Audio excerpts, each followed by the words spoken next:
Selamlar herkese. Biliyorsunuz son videolarda Arbitrum'daki hibe programlarından bahsetmiştik. Arbitrum'da hangi hibe programlarının olduğunu, fon miktarları, hangi alanlarda başvuru yapabilecekleriniz, şu an aktif hibe programları ve bütün çerçeveden aslında bahsetmiştik. Bu tüm videoları geçmiş videolarda bulabilirsiniz, kanalımızdan bulabilirsiniz. Bunlarla ilgili birçok video çektik ve şimdi bu videoları çekmemizle birlikte birçok soru aldım. Ve bugünkü videomuzda da aslında bu soruları cevaplandıracağım. Ve gelecek videolarımızda da beraber bazı hibe programlarına beraber başvuracağız. Yani sıfırdan bir proje yaratıyor gibi beraber başvuru yapacağız ve dikkat etmeniz gereken detayları o başvuruların içinde de görebileceksiniz. Ama bugün sıkça sorulan sorularla başlamak istiyorum. Şimdi aktif hibe programlarına nereden ulaşabilirim? Videoları paylaştım. Ayrı ayrı bahsettik hibe programlarından ve herkes de bu soruyu sordu. Aktif hibe programları nereden ulaşılabilir diye. Arbitrum DAO'nun hibe sayfasından ulaşabilirsiniz. Burada hibe programları gözüküyor. Hangisi aktif hangisi değil gözüküyor. Tüm detaylar gözüküyor. Ve şu an aktif birçok program var, hibe programı. Bunlardan birincisi gaming tarafındaki hibe programı. Yaklaşık olarak 100 milyon dolarlık oyun projeleri için bir hibe ayrılmış durumda. İkinci olarak AI tarafında bir hibe programı var. AI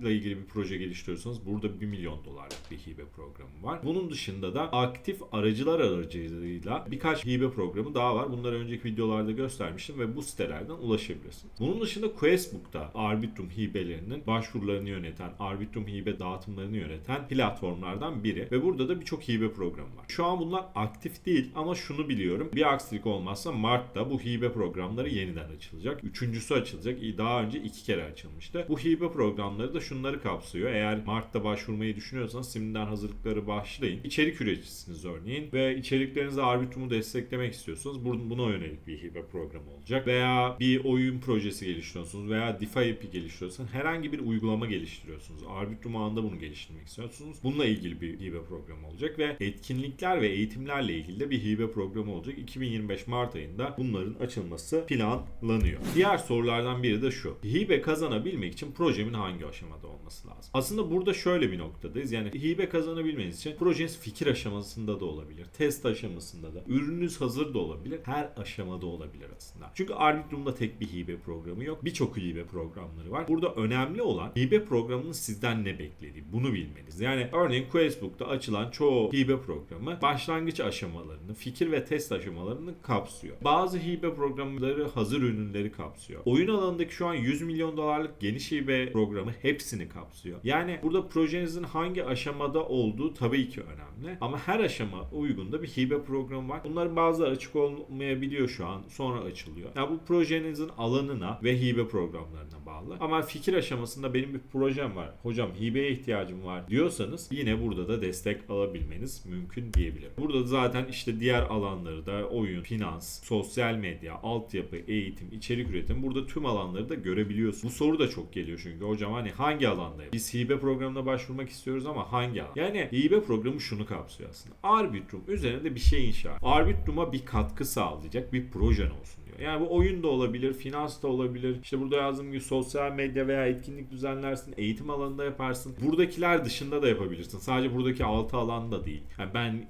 görün diye paylaştım. Olay burada Arbitrum'da inşa etmeniz. Yani onun için eğer projenizi Arbitrum'da inşa etmek istiyorsanız ve Arbitrum'daki o hibe programında projenize katkı sağlayacağını düşünüyorsanız, Arbitrum'un da projenize katkı sağlayacağını düşünüyorsanız başvurabilirsiniz. Yani burada bir alan sınırlaması çok yok. Tabii ki bazı hibe programları sadece mesela oyun projeleri için ama bazı hibe programları her şeye açık veya bazı hibe programları eğitim için. Ya burada en önemlisi şu diyebilirim. Başvurmadan önce oradaki programın koşullarını iyi okumanız lazım. Sizden ne istiyorsa onu verebilmeniz. Projenizin onunla iyi örtüşmesi, böyle anahtar kilit gibi örtüşmesi olduğunda zaten hibeyi aldınız demek. Diğer bir soru da işte başvuru yapacağım, ekibe ihtiyacım var. Yani şöyle bir şey var. Şimdi bu projeye bağlı. Yani tek başınıza da tabii ki bir proje yapabilirsiniz. Ama tek başınıza bir şey yapmak tabii ki kolay değil. Ekip gerekebiliyor. Yani örneğin ne diyelim? Mesela içerik üreticisin. Tek başına içerik üreticisi olarak hibe programına başvurabilirsin. Bunda bir sıkıntı yok. Yani bunu destekleyen hibe programlarında.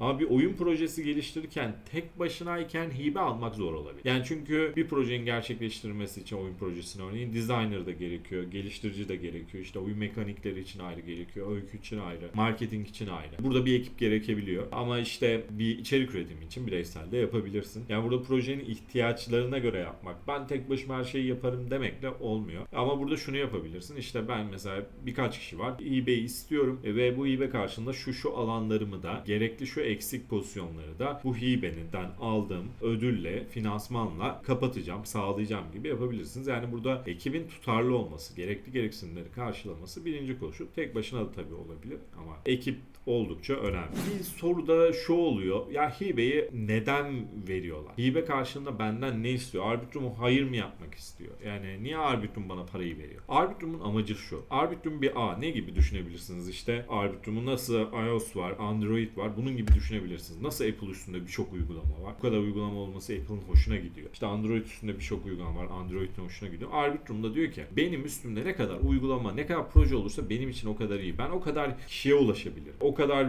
topluluğum büyür. Bunun için de projeleri destekliyor. Yani Arbitrum'un tek isteği sizin projenizin Arbitrum'a katkı sağlaması. Arbitrum'la ilişkili olması. Arbitrum ağına ilgi çekmesi. Burada işte öyle bir proje yaparsınız ki projenin sayesinde Arbitrum ağında her gün binlerce işlem olur. Bu Arbitrum bu projenize hibe vermeyi çok ister. Öyle bir proje yaparsınız ki Arbitrum'a birçok kullanıcı katılır. Veya öyle bir proje yaparsınız ki diğer hiçbir ağda bu kadar kaliteli bir proje yoktur. Yani Arbitrum'un istedikleri bunlar aslında. Bunun hibeyi de bunun için veriyor. Arbitrum karşılığında sizden projenizin %10'unu, %20'sini projenizden bir pay istemiyor. Hibe yani ücretsiz veriyor. Sizden istediği şu. Siz onlara bir plan mı verdiniz? 6 aylık örneğin. Bu 6 aylık planı yapmanız. 6 aylık plandaki hedeflere ulaşmanız. Bunu istiyor Arbitrum sizden. Peki projemi neden Arbitrum'da inşa edeyim? Yani öncelikle şundan dolayı diyebilirim ben. Arbitrum'da bir proje geliştiriyorsunuz. Arbitrum size hibe desteği dışında danışmanlık desteği gibi teknik destekler anlamında. İşte bunun dışında marketing desteği. Yani projeniz var, tanıtılmaya ihtiyaç var. Arbitrum bu konuda destek sunuyor. Çünkü Arbitrum kendi burada da ayrı programları var ve elçileri var. Onlar sizin projenizi ücretsiz tanıtıyor. Birçok influencer.